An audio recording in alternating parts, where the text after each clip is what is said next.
bem frio? Tá bom, frio é bom, né? Não é não? Gostoso. Muito bem, queria a opinião de vocês, a menção aí de vocês, sobre aquele texto que a gente colocou lá para vocês, lá sobre ética do humano. Não sei se vocês deram uma olhada naquele texto, seria para que a gente pudesse estar discutindo nessa aula. Tranquilo? Viram aí? Quem será o primeiro aí? Calma, cada um de uma vez. Não viram o texto? Eu não consegui, não. Não? Confesso que eu não consegui. Nem deram olhada?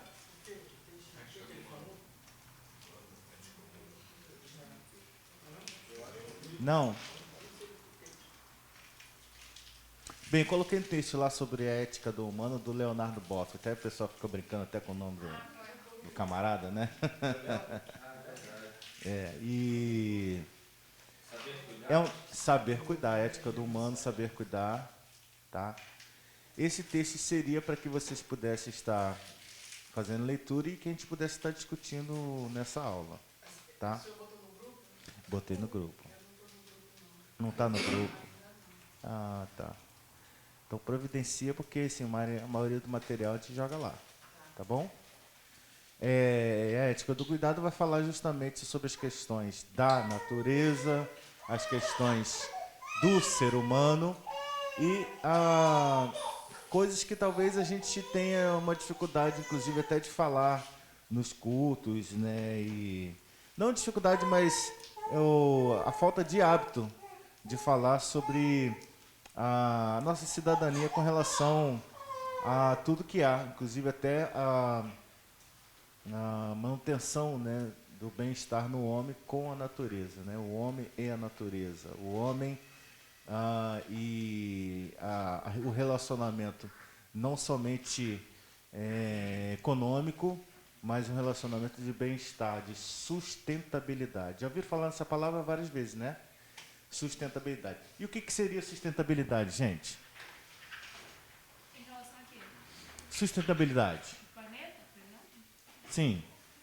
Mas cuidar do ambiente. Hã? Sustentabilidade, né? Hã? Uma área de reflorestamento. Sim, Cuidar do ambiente para as próximas gerações. exatamente.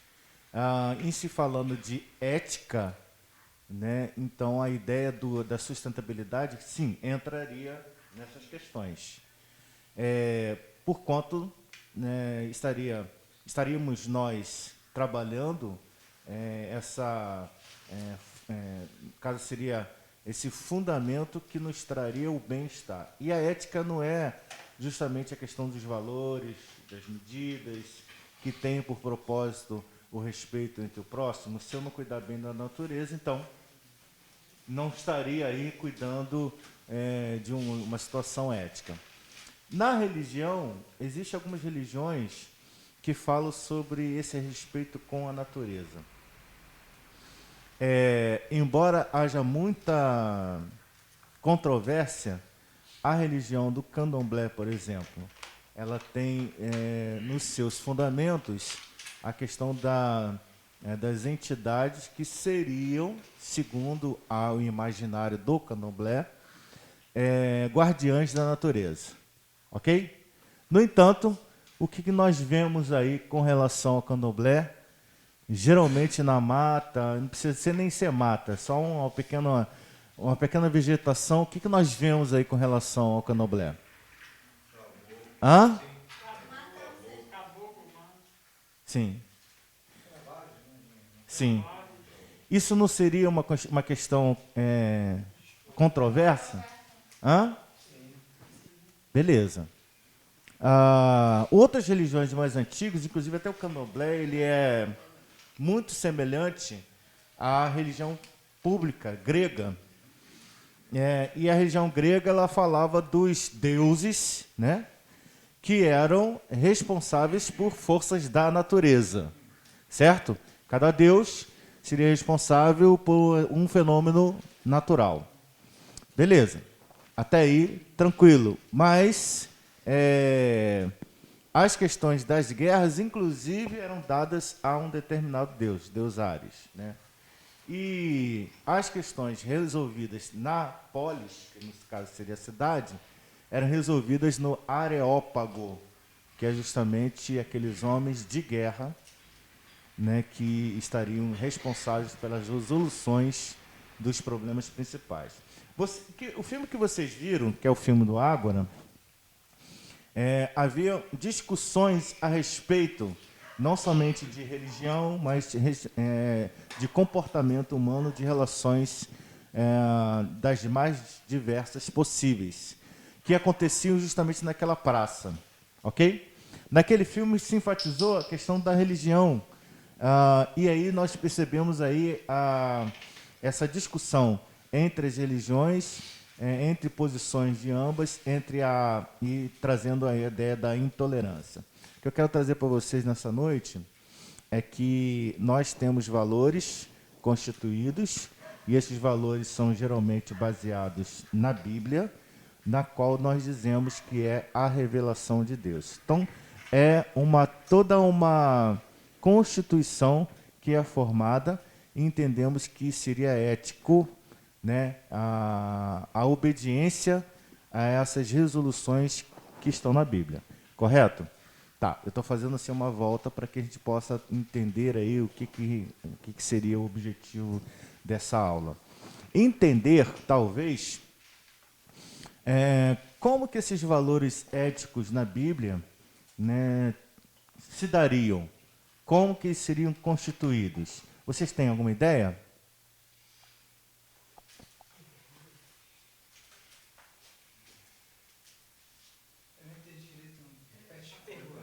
Tá, vou trazer para vocês aí.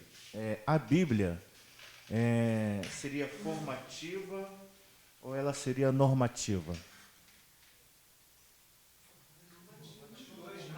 Hã? Formativa? Os dois? Qual dos dois seria mais preeminente na Bíblia? Hã? Será? Eu acho que Ela não é normativa, as pessoas tornaram. Tornaram-na. Sim. Seria isso? Não tem condições para você. Por exemplo, você não fica santo por si só. A santificação é um processo que ele é normativo. Você tem preceitos. Jesus coloca ali várias situações. Por que João Batista foi para o deserto, então? Mesma coisa. Porque ele estava falando para as pessoas se voltarem para Deus. Mas não foi lá que ele se santificou? Não foi lá que ele se santificou? Sozinho? Deserto? Sim, também. Mas ele também teve um nascimento diferenciado. Ele teve uma vida diferenciada também. Falaram pra gente, né? Ele seguia as normas judaicas. Né? Falaram pra gente, né? Da narrativa. Não é isso?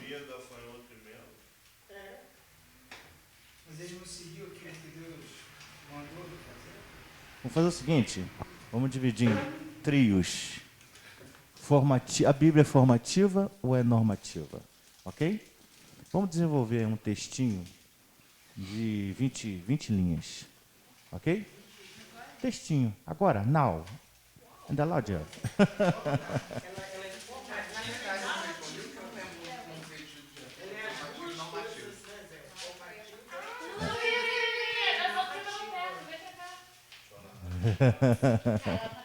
Três em três, vamos lá? Beleza. Bíblia é formativa ou normativa? Ok? Não sei, esse é o grupo que vai decidir.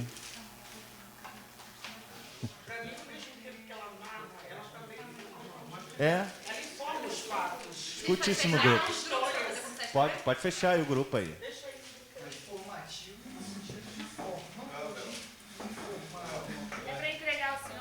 Vamos colocar aí, vamos discutir aí nos grupos. Professor, é para te entregar? Sim. Professor, eu não respondi porque, na verdade, eu não sei muito bem o conceito formativo e normativo. Exatamente. Formar. É o que forma opiniões ou então vai criar normas para as pessoas seguirem. Isso, norma é lei, né? A gente não falou que norma é lei. Tá. Não é isso? A Bíblia é formativa ou é normativa? Entendeu? E aqui? A gente faz duas duplas ou quarteto? Pode fazer o quarteto.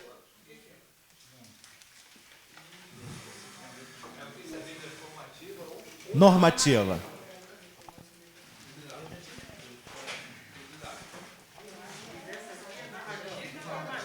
Trabalhinho show de bola. Discussão aí?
Ah, gente, eu esqueci de falar, naquela volta que eu dei, falei de algumas religiões, o cristianismo também se interessa, né, com as questões também da ética com a natureza, principalmente a questão do consumismo.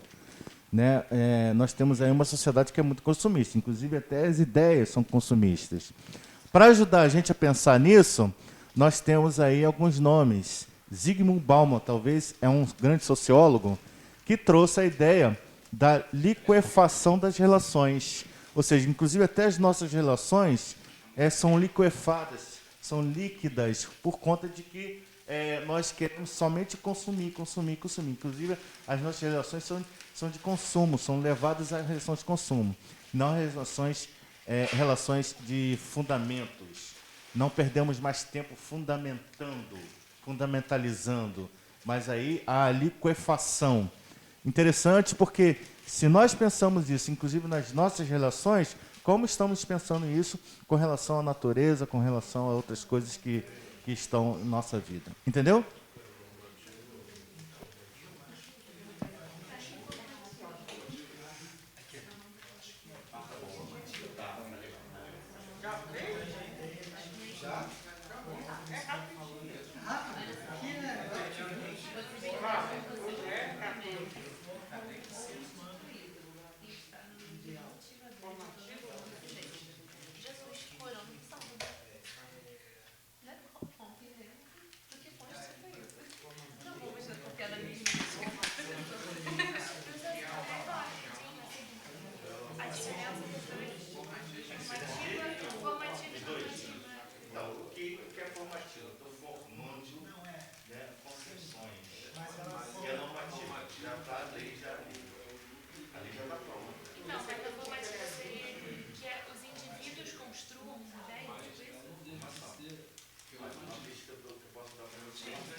Você tem lá preceitos de comer, não comer isso, não tira isso. Tem muita coisa ali que é transformada. Por causa da dureza do coração, mas nem sempre foi assim. Essa linha tá mais ou menos. Poderia dizer que ele é predominantemente normativo, mas com uma formação que o povo formação o antigo. Assim, para teologia é legal. Aí eu posso dividir, porque a Bíblia é uma só. Pois é, por isso que eu perguntei pra vocês. É muito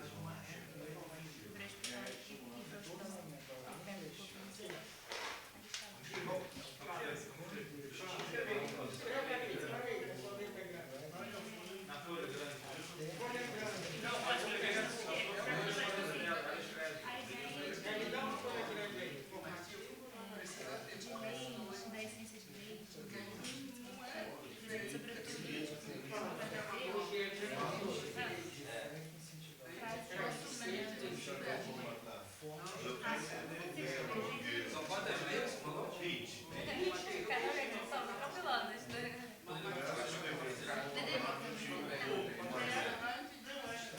Melhor a gente voltar pra cá, ó, escrever aqui. Depois passar para as contas.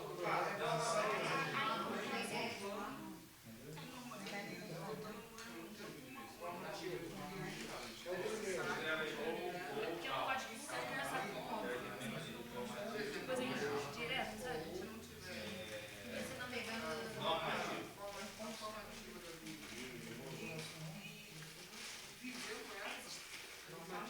A formação, você não diz a formação.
nós vivemos debaixo da justiça dos homens. Mas aí eu fiz um texto falando também da justiça de Deus. E até na própria palavra, se nós temos que viver debaixo da lei. E a justiça, para mim, é tudo que se refere a lei. Né? A justiça que a gente vive, que a gente tem que seguir, é a justiça da verdade. Né? Então eu fiz um texto e ela falou, mãe, mas a senhora também não tem a justiça de Deus. Porque Deus também é justo juiz, né? Mas o que predomina é a justiça dos homens aqui na terra, não? Ou não? Não. Ao invés de puxar o nosso ético.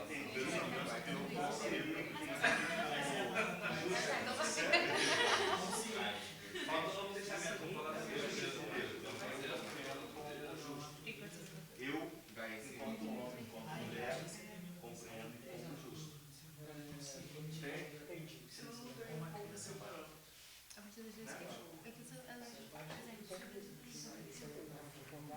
Ele também acha, na justiça, mas se espelhando na justiça. Porque ele também faz um pacto com Deus, para ser justo juiz. Mas vem aquela pergunta, será que todas as pessoas acham que a justiça? Para que eu possa que até o Jesus deixou para que eu possa entender que a justiça tanto é quem é que está? Essa é a formação. Mas só não entendeu. Para que eu possa entender o que é a justiça de Deus no sentido normalista, quem é que está demorando? Isso é o Eu posso calcular, né? É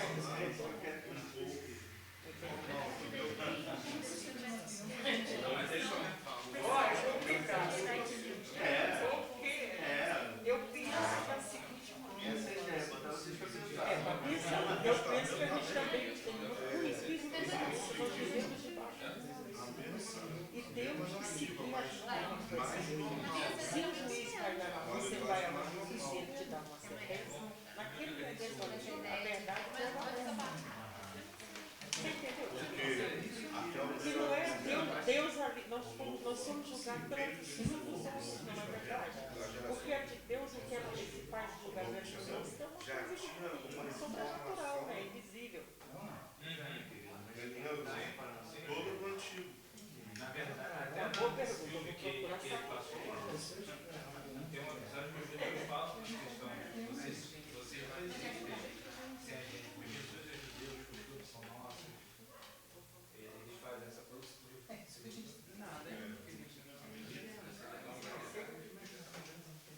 Como é que é o formativo? Normativo. E o formulário de formação formativo? Tiago. Mas quem deve se parar? Daí eles botaram isso aqui.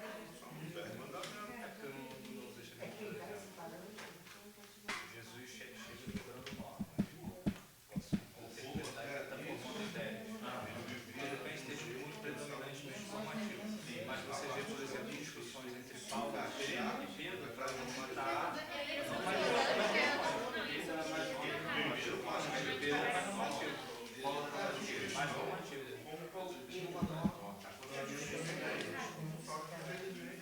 Não são seguidos, já vi lá sobre as famílias, mas a foi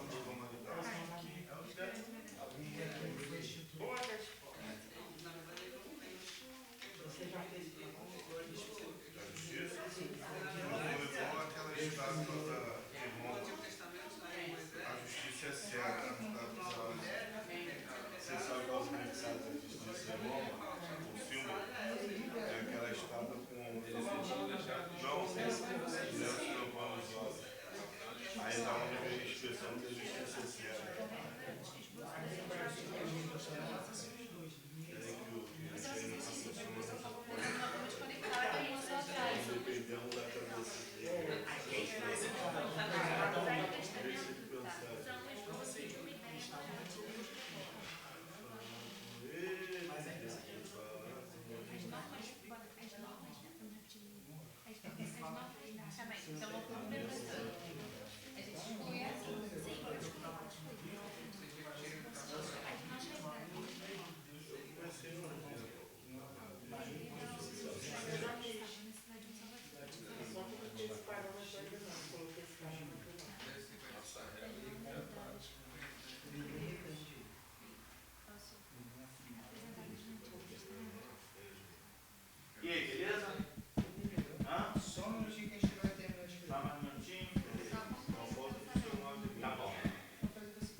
pode colar no pelos áudio aqui e passar ensinamentos pelo de WhatsApp. Nicodemos, Porque ele está escrevendo. o José de Arimateia, Tá.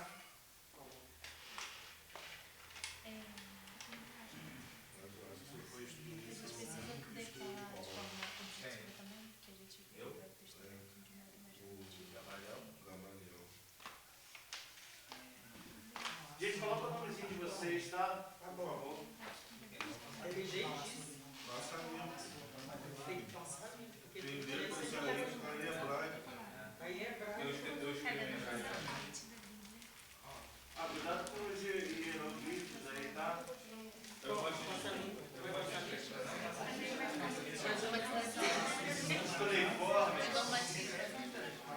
Não pode, a gente vai ler agora? Vai ler agora?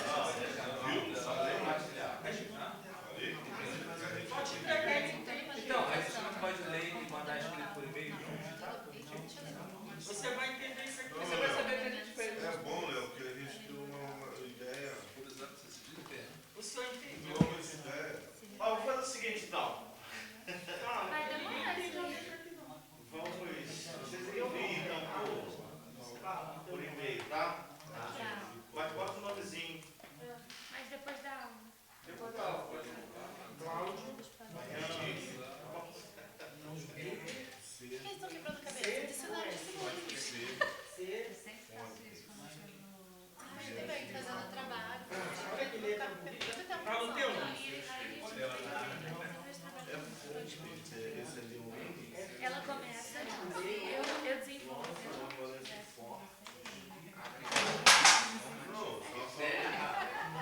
Não, mas a gente também vamos fazer uma fundamental. Planejar o nosso mês. Não sei nem Meu nome é. eu sou chateada. Mas Ananias quer ser. ela começa. Essa história ela faz Aí você começa a formar tudo. Já vou as informações aí eu básicas. transformo o trabalho de duas páginas. Falta a mesma coisa. É a pessoa mais objetiva, ela vai detectar. Aí Mas sem a objetividade dela, eu não ia conseguir começar. Não, eu não ia conseguir começar. E sem a minha informação, não ia conseguir. Depois vai não, eu ia conseguir dar esse Vai tudo. passar Ia ficar isso 9, primeiro. você quer escrever mais. ficar 8, entendeu? 9. Seria assim, o básico. ser com. Não, mas tudo Ser assim. fonte. Tem que Mas ser é porque eu já percebi que eu sou uma que tem muita porque coisa eu de escrevi começar ele qualquer não coisa. entendeu e botei na Tem frente. muito pique, várias ideias e pá. Mas aí não tem paciência pra terminar. E a Rebeca é aquela pessoa detalhista, aquela pessoa do detalhe. Assim. Até tinha essa página de escrever com todos os artigos. Eu até me chamo de escrevendo bem. Deixa eu falar com vocês. Lima. Enquanto eu. 3 horas é aquela Sabe que dá pra pegar todo mundo? O único que é Tá. Vocês vão ficar. Você manda pelo e-mail. Tá vendo? Aí, dá um sorrisão pra cá. Aí. Tá lá. Fez. E a turma lá. Você vai mandar pelo e-mail. Isso aqui tá escrito em hebraico? Eu vou pegar você. Engraçado, tá? Mas eu vou fazer aqui observação. Quanto mais você estuda, menos vocalidade é como você é um gênio. Porque o médico, ele estuda muito. A letra do médico é praticamente. Ah, mas a ideia é ótima. Você não é um gênio, você escreve, não é fácil de você ler. Não é. É ilegível.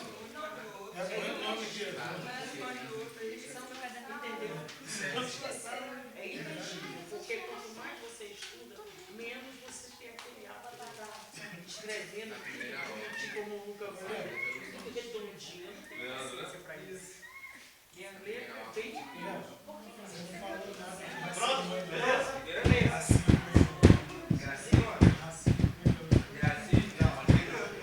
Agora eu tô falando só sobre guerra, Israel. Mudei. Mudou?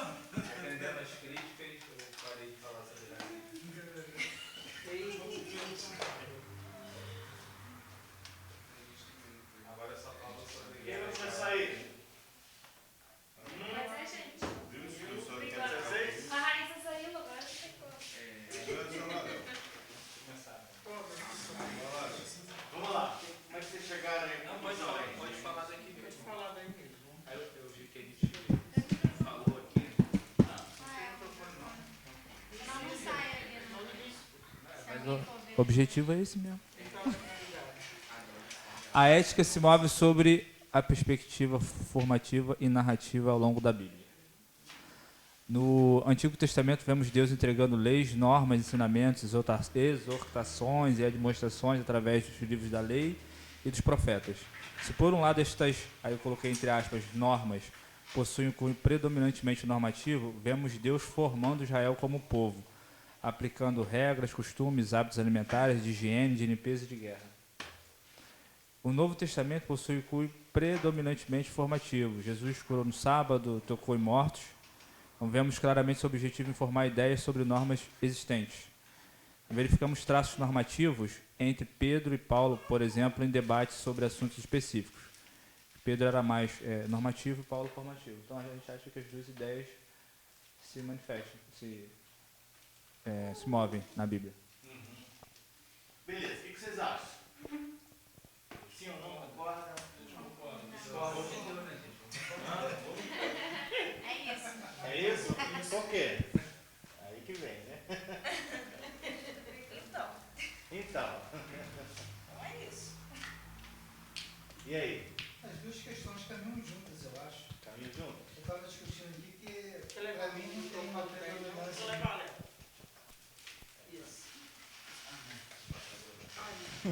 Tá certo. Eu acho assim, existe uma mistura, né? Não sei se existe um equilíbrio, porque tanto no Antigo Testamento quanto no Novo Testamento você tem muitas normas e muita formação de ideias e, enfim. Até porque, por exemplo, antes da lei, teve uma norma no início e logo após o homem viveu de que forma? Não tinha uma lei. O Deus tirou do jardim e acabou. Vive. Mas você não acha que não teria leis dos clãs, desde a ordem primeira, porque a primeira família... Uma organização, né? Primeva, né? Essa ordem primeva, talvez Adão e Eva com seus filhos, os outros filhos, além de Caim e Abel, né? E aquela família foi, né? Se proliferando. Então ali não teria normas ali também, né? Mas não de uma forma normativa, eu acho. Até porque, senão, para que Deus usaria Moisés lá na frente para criar, sim, leis ali, dele? Mas né? Moisés não seria uma questão única Sim. com relação aí à caminhada do povo no deserto e precisava que arranjar outra pena. Eu lembrei de vocês, acho que foi no ano passado, eu falei com vocês sobre a questão das tribos ali que se juntavam, inclusive tribos que se davam em casamento com outras nações, ou seja, outras tribos de outras nações. Então, para que o decálogo, a finalidade do decálogo era justamente esse direcionamento desse povo naquela caminhada e depois a instalação, né, das novas terras. Né? Sim, mas pelo que eu vejo, assim, que eu já li na Bíblia, como não vejo a criação de uma lei específica, sim, eles deviam ter uma organização, Sim. mas de algo de respeito. Até porque, quando chega em Noé, por exemplo, não existia um homem que salvasse, onde Deus só encontrou um único homem, Noé. Né? Então isso não é à toa. Como que era a desorganização e um mundo sem lei. Então ali não existia uma norma. Né? Deus ele procurou, dentro da sua norma, ali um homem que estivesse de acordo, e não achou. Né? Então, quando entra Moisés, porque antes tinha fé. Né? Por exemplo, Deus não chega para Abraão e fala, vai lá e segue os meus preceitos. Sai do meio da tua parentela e vai para a terra que eu te mostrarei. Ponto. E ele seguiu. Né? Então, assim, eu não acho que existe uma predominância de uma coisa ou de outra. Eu acho que existem os dois. Entendeu?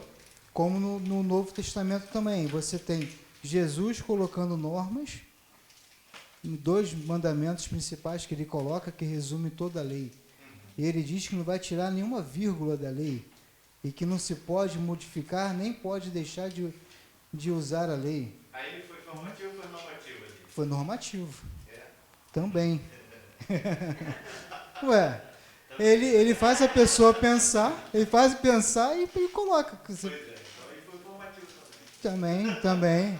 Entendeu?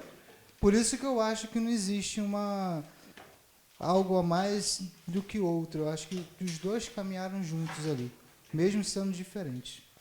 Beleza, obrigado pela participação aí. A Rebeca quer falar.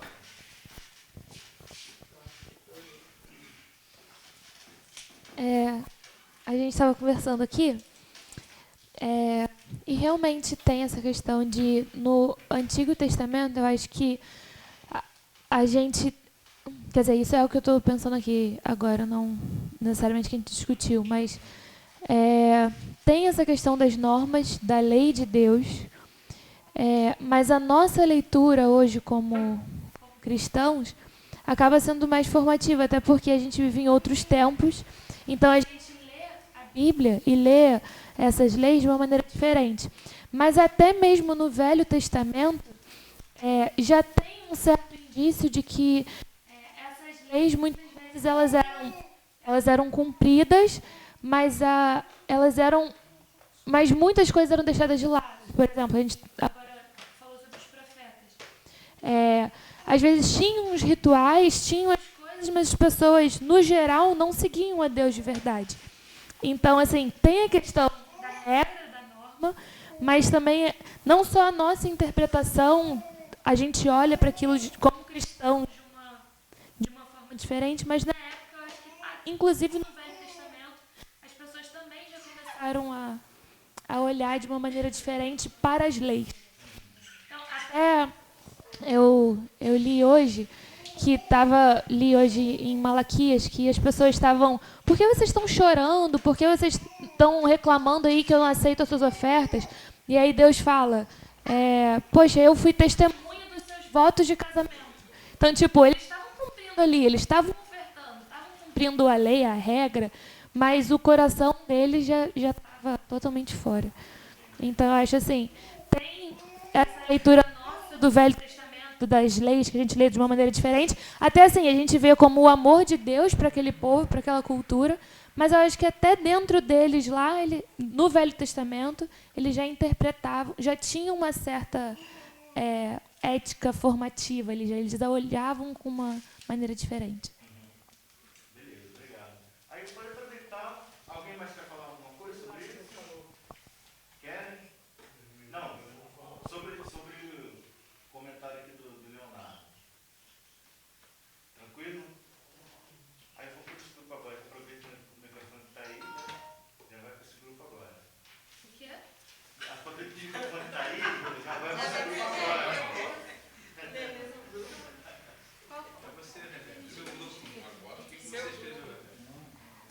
A gente não escreveu ainda, a gente não conseguiu desenvolver o nosso texto. A gente fez um fundamentalzinho.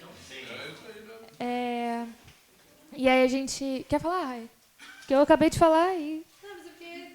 É porque é a mesma ideia. É a mesma ideia. Então, é porque assim, a gente concorda, né, bastante com o Léo, a Beca também já acrescentou um pouco.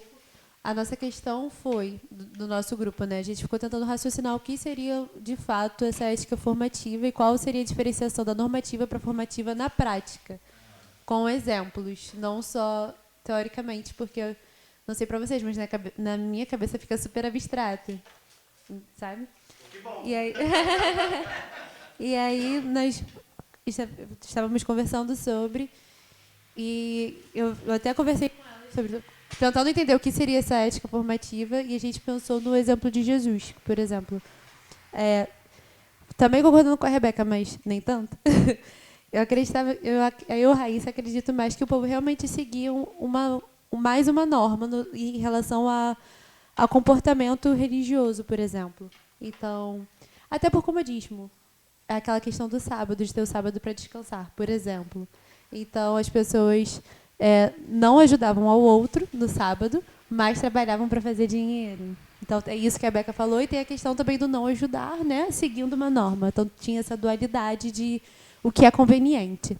E aí Jesus quebra essa norma curando pessoas ao sábado, né? Então, isso, uma releitura. Então seria essa visão formativa de trazer, de puxar o princípio da lei ao invés da lei, e aí, corroborando com a Rebeca, essa visão que a gente acaba tendo do Velho Testamento é uma visão cristocêntrica, porque Jesus fez isso. Ele tinha, ao nosso ver, um comportamento ético mais formativo. Ele puxava dos princípios a partir da norma e não ficava preso nas normas, mas no que, para ele, de fato, era o desejo do coração de Deus. Então, mesmo que o Velho Testamento tenha esse padrão mais normativo, quando a gente, cristão, depois de Jesus, olha para Jesus, a gente acaba tendo uma releitura diferente também dessas normas e acaba virando até como a gente vê que o Antigo Testamento é mais normativo, mas a gente lê de uma maneira diferente. Beleza. Grupo formativo ou normativo? E aí? Formativo. Esse grupo aqui está mais perto, depois de lá. Eu de novo? Você só comentou, agora Ah, tá. Não, então, a gente entrou aqui num debate realmente como eu penso a questão do equilíbrio, mas eles pensam que realmente no Antigo Testamento você tem mais normas, né, é mais normativo do que formativo, e no Novo Testamento é mais formativo do que normativo. Né? Basicamente é isso. A gente aprende isso quando nós temos, o Antigo Testamento é lei. Lembra disso? Escola dominical, né, e tal. A escola bíblica, né? É lei. No Novo Testamento é graça. E aí dá a impressão que o Novo Testamento é mais... graça é liberdade, e tal.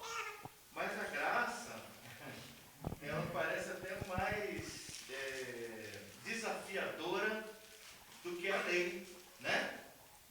E aí a questão formativa, ela é desafiadora. Por exemplo, isso que nós estamos fazendo aqui é uma questão que poderia se assemelhar ao formativo, certo? Eu estou trazendo para vocês aqui um incentivo. Gente, vamos pensar sobre isso. E aí cada um está colocando uma ideia, nós estamos formando. Agora, para mim seria muito mais fácil talvez trazer alguma coisa já preparada, colocar aqui no quadro, escrever um monte de troço, copia aí. Entendeu? Ou então eu me imbuí de o dono da razão, né? Ela pegar aquele microfone. Ou então pegar ser o dono da razão, né? Vai pegar aqui. Vocês estão me deixando doido hoje. Esse aqui já vem pra cá. Tá bom, tá ótimo. Ou então pegar a ser como dono da questão e trazer tudo para vocês assim, pá! Né? Existe um escritor chamado Paulo Freire. Já ouviu falar Paulo Freire? Então, Paulo Freire escreve sobre... eu não concordo com tudo que ele escreve, não, tá? Mas algumas coisas são muito interessantes que ele escreve. A gente tem que reter o que é bom, né? O que a gente retém o que é bom? A questão do ensino bancário. O que ele fala de ensino bancário? Eu deposito coisas, ok? Ensino bancário. Ele vai falar sobre a autonomia da aprendizagem, do conhecimento. Essa autonomia né, o professor, em vez de trazer o ensino bancário, é o professor que traz o estímulo a pensar, a autonomia. Isso é legal nele. Muito bom, concordo. E é o que nós estamos fazendo aqui. Né? Não é eu trazendo alguma coisa já preparadinha, né? Depositando em vocês aquilo que já está preparado. Não, estou estimulando. Porque aí todos ganham, vocês ganham, eu ganho também, porque ouvindo de vocês eu vou aprendendo também, vou assimilando, e é por aí. Beleza? Tranquilo? Terminou? Obrigado. Agora o próximo grupo. É o último. Então, a gente ficou aqui conversando sobre a questão de formativo e normativo, tentando definir o que a Bíblia era. Sim. E encontramos as duas coisas mesmo, assim como todos os outros grupos já falaram. a gente entende que a Bíblia é formativa porque ela está meio que criando o homem, né? Criando o seu caráter, informando o que é bom, o que é certo, o que é errado, dando conscientização ao ser humano sobre relacionamento, né? Sobre conscientização do meio ambiente, enfim. E também a gente entende que a Bíblia ela é normativa, como já falaram aqui na questão do Antigo Testamento, de todas as leis, porque o homem sem lei ele meio que se perde, né? Foi o que aconteceu também no caso de Moisés, quando ele sai do Egito, ele vê que o povo está meio perdido e Deus manda os 10 mandamentos. E aí, algo que a gente chegou a um consenso aqui, enquanto e escrevendo, é a questão de Jesus, que ele faz menção ao Antigo Testamento, naquela questão do divórcio, e ele explica o porquê que teve que se falar em divórcio, por causa da dureza do coração do homem. Então, assim, é como se Jesus estivesse falando assim, não precisaríamos falar sobre não matar, não roubar, não fazer essas coisas que deveria de já estar inserido dentro de nós, que é errado, mas por causa do coração do homem isso foi necessário, entendeu? Então é basicamente isso. Tá.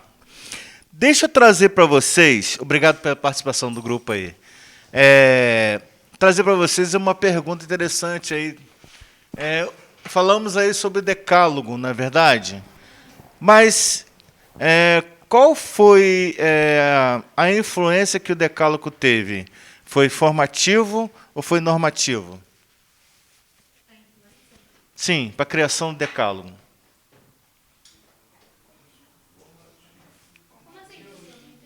A influência para a formação do decálogo foi formativa ou foi normativa? Normativa. Foi? Tá, o decálogo é normativo, mas a influência para a formação do decálogo. Como que foi dada uma origem? Qual é a origem? Da onde vem a origem do decálogo? As coisas que foram estabelecidas no decálogo eram para ajudar aquele povo naquele contexto, a viver naquele momento. Então, não só o decálogo, mas também outras leis. Por exemplo, tudo colocar nas mesmas medidas. Eu acho que o contexto foi formativo, de uma forma a administrar melhor o povo. Sim. Concordam? Eu só queria... Eu concordo com ela. Sim. Quando eu vejo Deus formando o povo. E o decálogo, na minha visão, foi justo para estar formando um novo povo, um povo separado. Ele precisava ter normas diferentes das outras.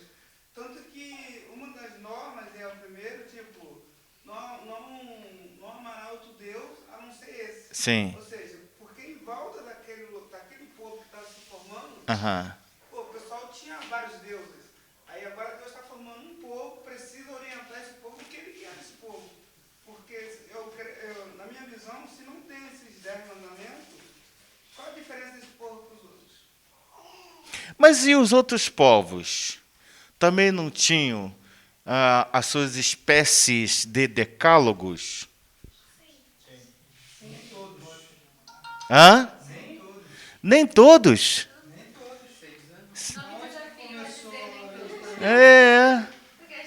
Por quê? Então. Então. Mas está escrito não significa que não tenha nome. Pois é, isso que. Exato. Exato. Então, norma é tipo assim, pode ou não pode? Não necessariamente escrito. Por exemplo, você pode falar para Dani, você não pode mexer no computador. Você não vai chamar Dani, não mexa no computador. Mas é uma norma. Tem normas, não são escritas, mas tem normas. Sim. Eu vejo tipo uma separação, no caso formativo. Sim, os outros povos tinha lei, tinha regra, mas eu acho, tipo, para eu estar aqui nessa sala de aula, eu preciso seguir alguns requisitos. Não significa que na outra sala não tenha outro tipo de lei. Mas aqui existe um tipo de lei e lá é outro. Então, para eu estar aqui, eu preciso entender o que eu preciso fazer para estar aqui, não lá. Quando eu estiver lá, é outra situação. Acho que foi uma formação mesmo.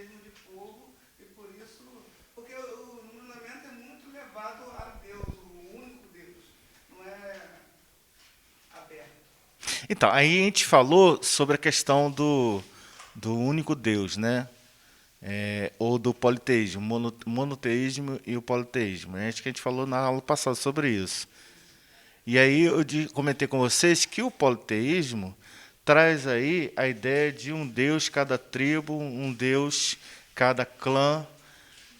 Politicamente, isso seria muito ruim, inviável, se eu tenho a intenção de unificação. Então, o monoteísmo, ele entra também na ideia de unificação do povo, uma só regra, um só Deus, um só costume, ou seja, um só pensamento ético, um só pensamento moral. Isso traz uma facilidade de governabilidade. Não é verdade? Mas algumas outras nações conseguem lidar bem com o politeísmo. Mas tem também uma questão ética, uma questão normativa, uma questão formativa também. Como que se dá? Então, não é o decálogo, não é uma proposta única, né? Embora nós respeitemos e o aceitemos e tentemos também colocar em prática em nossas vidas, mas nós precisamos pensar que não é proposta única. Não é verdade? Pois é.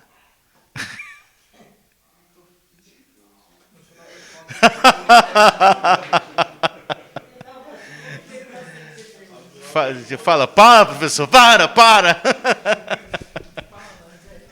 Fala, querido. Ficou mais confuso? Então, são os dois. São ou não são? Essa é a questão. Na minha opinião.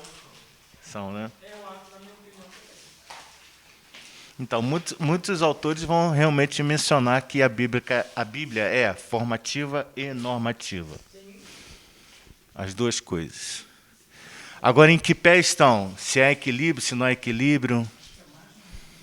Depende da visão. Depende da pessoa, porque as pessoas que estão de fora Sim. adoram falar que o que a gente vive são só normas. Só normas, exatamente.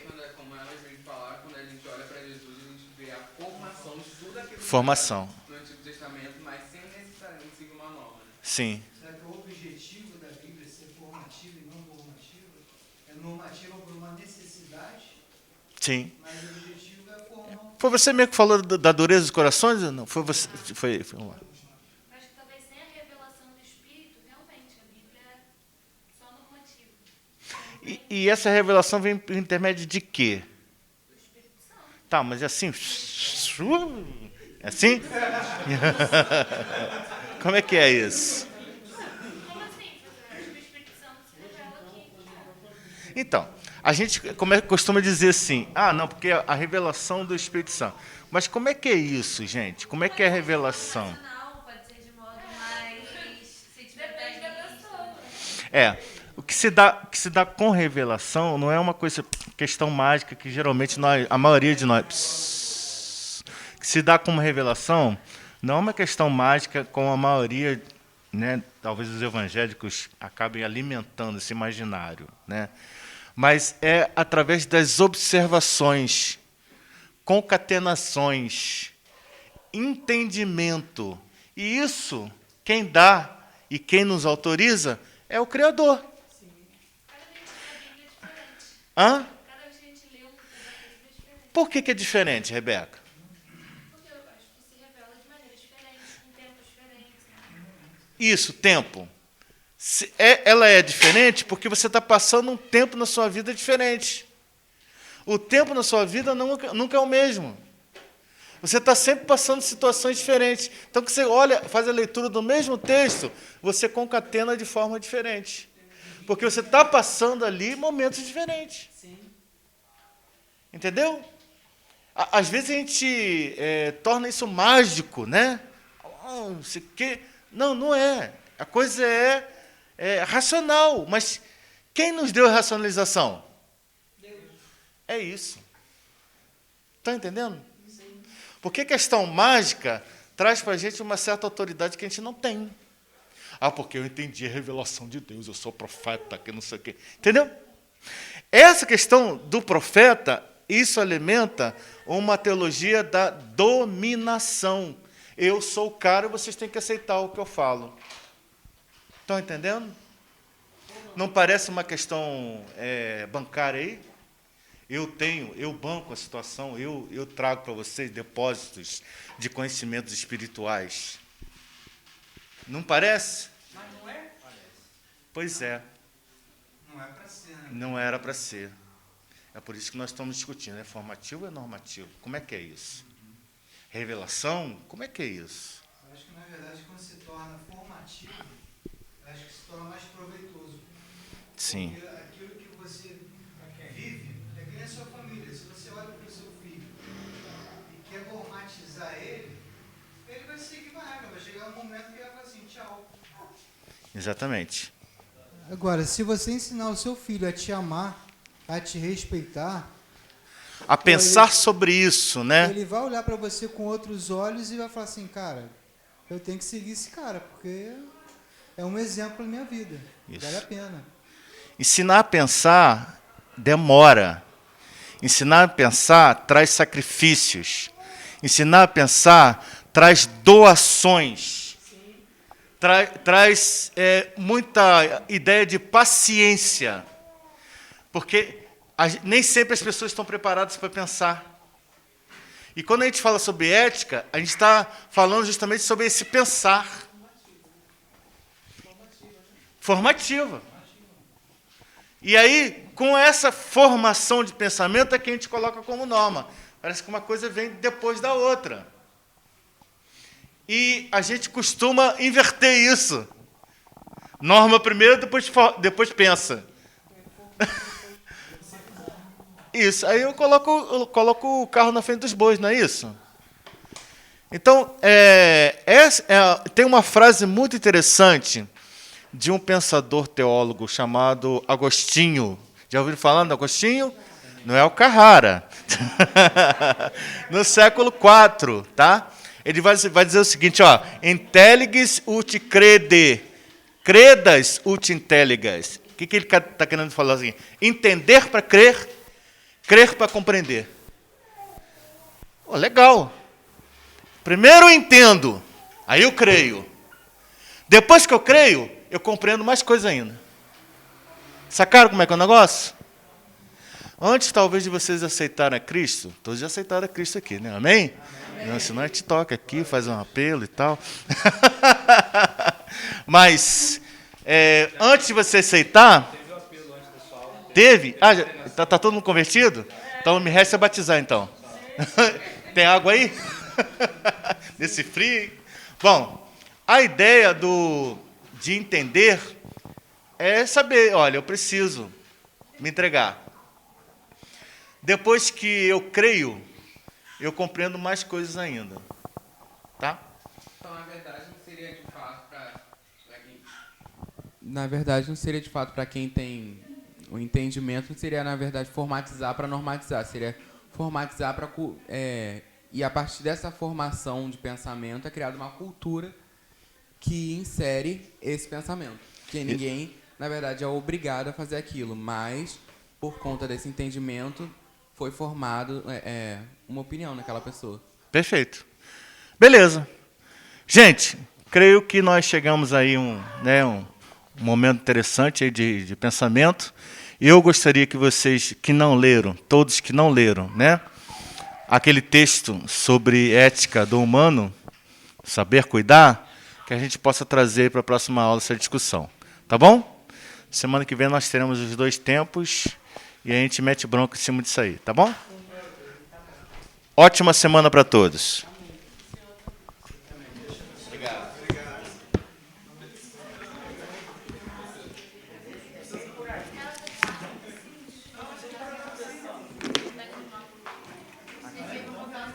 Obrigado.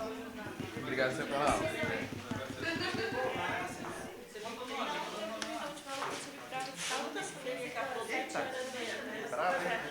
Tava com a cabeça estourando. Não, essa é a última semana, foi assim. Falou que eu sou até semana que vem. Valeu. Mas aí, a última semana foi. Imagina, sabe, né? Final de período, porque nós temos faculdade. Sim, tudo puxado. Mas aí marcaram 2 provas para esse dia. Não tem coragem. Então você vai esperar o Léo? Pastor, eu fiz eu vou te mandar por e-mail, tá? Vou fazer churrasco, que é melhor.